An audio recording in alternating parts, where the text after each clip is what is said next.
Hi, I want to talk about another key tenet of anthropology, and this involves the relationship between self and other. For anthropologists, there is a kind of central belief that our understanding of self changes and develops as we interact with others, whether this is others in a group or another individual. Anthropologists also hold fast to the belief that our experiences and our perspectives and our values shape our description of the other. And so there are two key things, two kind of key methods that relate to this balance, this dynamic relationship between self and other. The first thing is the idea of reflexive anthropology. Since we've got this dynamic between self and other, to be honest researchers, we should talk about that. We should process that as one part of our ethnographic research.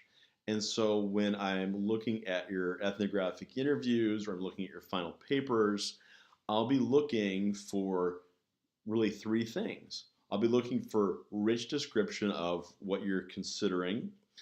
Second, I'll be looking for your analysis. What's going on and why is this going on? And then to accompany the analysis, I'll expect to see you're reflecting, you're practicing reflexive anthropology, talking about things like what did you expect would happen? What didn't you expect to happen? What were surprising things for you? What things do you have ongoing questions about?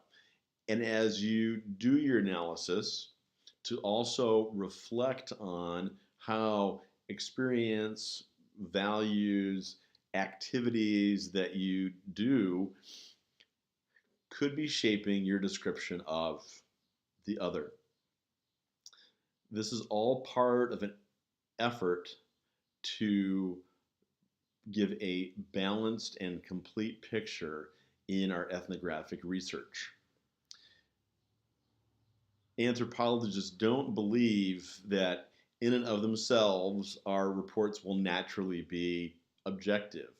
What we do strive for, and what I'll talk about next week, is for a report that accurately describes what we are looking at, what we're investigating.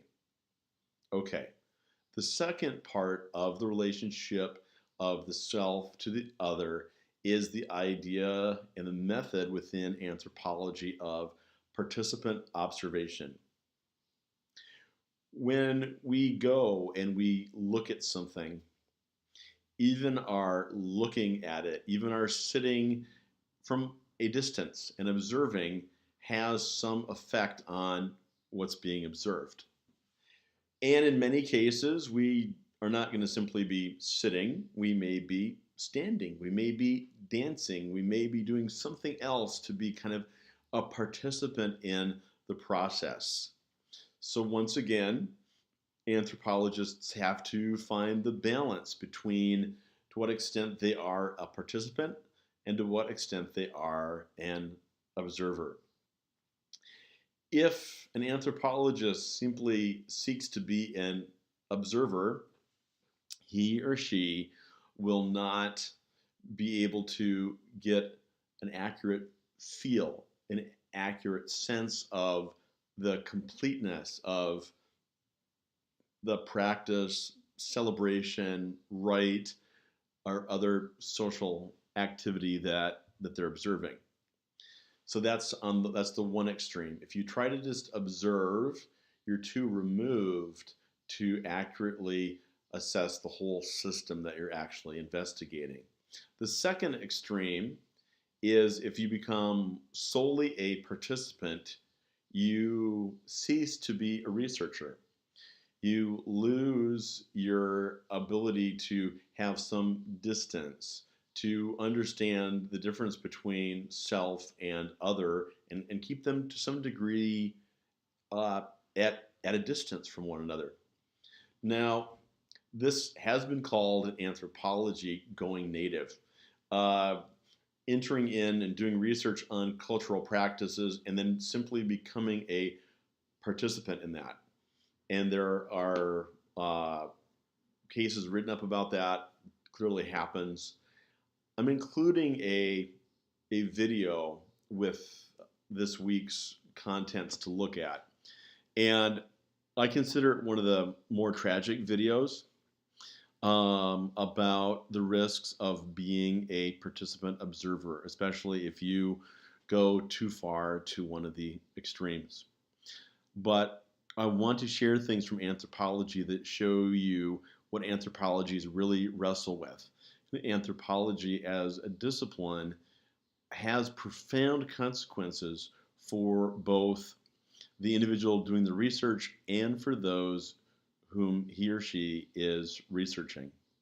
In addition to the other contents that I'll have for this week, I'm also going to be including the American Anthropological Association's Code of Ethics for doing research.